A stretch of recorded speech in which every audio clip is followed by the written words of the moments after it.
Yeah. Hi Year 1, or nearly Year 2. We're just doing a little bit of a transition so that you know who your new teacher is in September. I am Mrs Dalton, if you don't already know, but a lot of you have come in school now, so I think you do.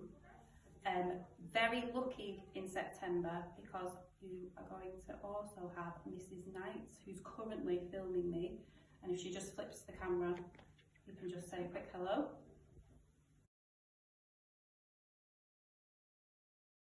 I'm not really going to show you the classroom because it doesn't look the way that it will in September. I'm not 100% sure what it'll look like yet. What I thought I'd do is read you a story because we love reading stories in Year 2. It's one of my favourite things to do. So today I've got one of my favourites, which is called Mr Wolf's Pancakes. Hopefully you'll enjoy it.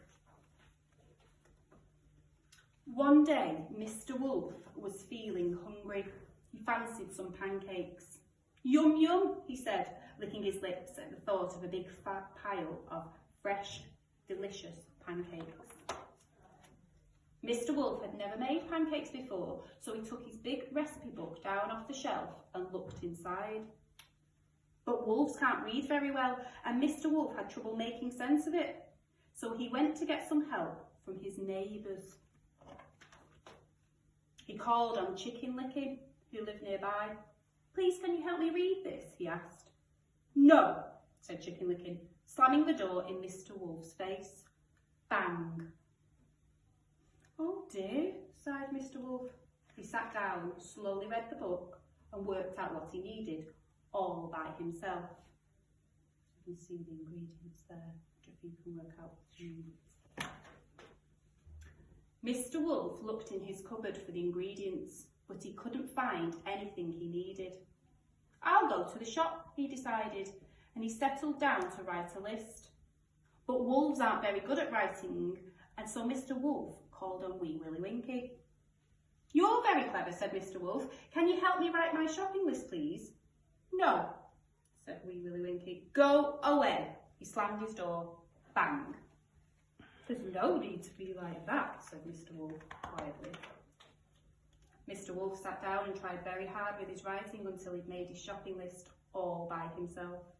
Now he needed to count his money to make sure he had enough. But wolves aren't very good at counting, so he went to the gingerbread man for some help. "Can you help me count my money, please?" he asked politely.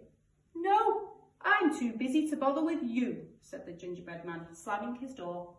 Bang. So poor Mr Wolf had to sit down and count his money. It took him a long time and he had to check it 3 times before it was right. But he did it all by himself. Mr Wolf needed a basket to carry his shopping, so he called on Little Red Riding Hood. "Please, may I borrow your basket?" he asked her very nicely.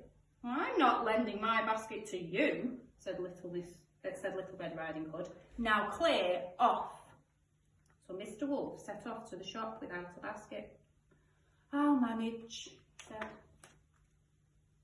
Mr Wolf went to the shop. He looked at his list, remembered what he needed, counted out his money and carried the eggs, milk and flour home, all by himself. Now it was time to make the pancakes, but wolves aren't very good at cooking, so Mr Wolf called on the 3 little pigs. "Please, can you help me cook my pancakes? I'll share them with you," he said kindly. "No chance," chorused the pigs, slamming their doors. Bang, bang, bang. Mr Wolf felt sad because nobody wanted to help him. I wonder if you'd help him. Mr Wolf went home and started to make the pancakes all by himself. Soon there was a huge pile of delicious pancakes on the table, all ready for eating. Now, as Mr Wolf had been making his pancakes, a lovely smell had drifted out of the kitchen. All his neighbours could smell, and it made them very hungry. They wanted some pancakes too. They decided to try their luck. So they knocked on Mr Wolf's door. "Give us some of your pancakes," said the rotten lot. "Why should I give any to you?" said Mr Wolf. "Not one of you would help me." "We'll help you eat them," replied Mr Wolf's neighbours nastily. Anyway, we're not going away until you give us some. Mr. Wolf thought very hard for a moment. There was only one decent thing to do. Oh, very well then, he sighed. You better come in. Mr. Wolf opened the door wide and whoosh, his greedy neighbours rudely pushed past him and dashed down the hall. Mr. Wolf shook his head, shrugged his shoulders, followed them into the kitchen, and when they were all in, Mr. Wolf gobbled them up, snippety, snappety. That was the end of his unhelpful neighbours.